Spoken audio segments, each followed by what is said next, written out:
I'm Anna Ginsburg, here on a very rainy evening to talk about the making of How Can You Swallow So Much Sleep by Bombay Bicycle Club.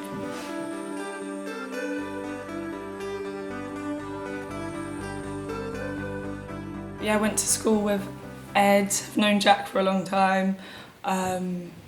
It's been something we've had in the pipeline for a long time, since I first started filmmaking only about 2 years ago.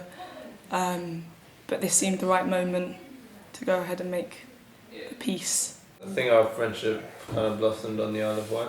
Yeah? Remember, cycling holiday? 2007. And 7. Yeah. I remember we were writing messages in bottles to send to people.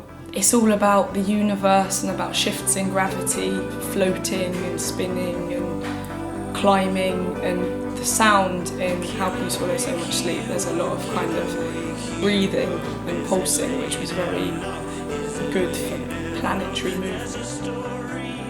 Surreal elements of it completely match with not only the sound of the track, like the intro is very dreamy.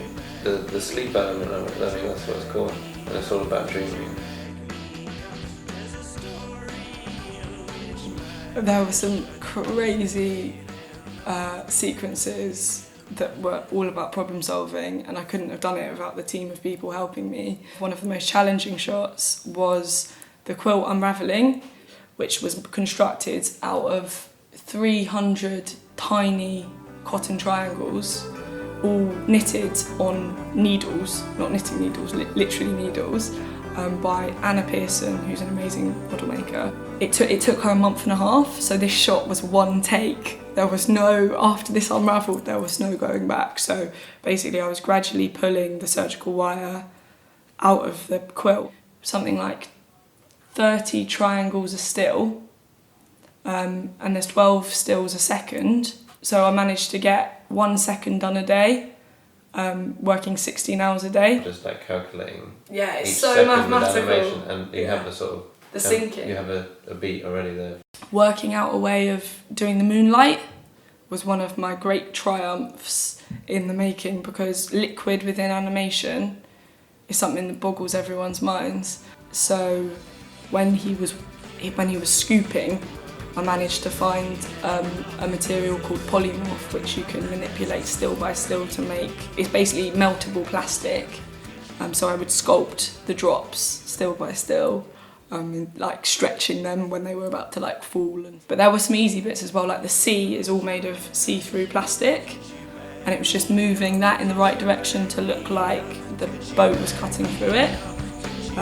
So that was really satisfying. In terms of why animation, because a lot of music videos are live action, and we really wanted to define this as different. We thought about making it more surreal, like trying to achieve something that you can't achieve with live action, which is exactly what the piece is. I mean, in terms of defying gravity and jumping across planets and all the rest of it, we really wanted to make it quite epic almost, because you can. The whole thing that I liked about it was that I hadn't seen a video like it. That was the whole point, really, for me.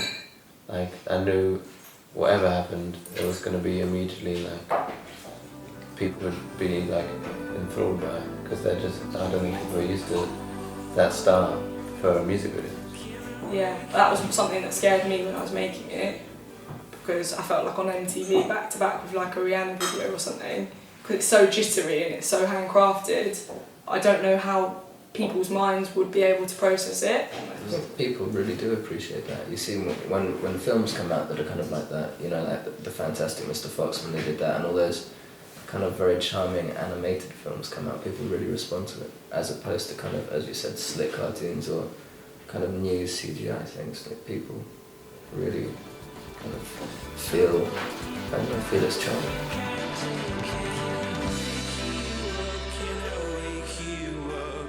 Thank you to the boys for making such a good song, because it inspired me daily. And also, I'm not even lying, I've listened to the song probably 6 times a day for the last, probably 25 times a day for the last 4.5 months. and if I hear it, I don't go mad. So that's an ode to the fact that it's a good song. So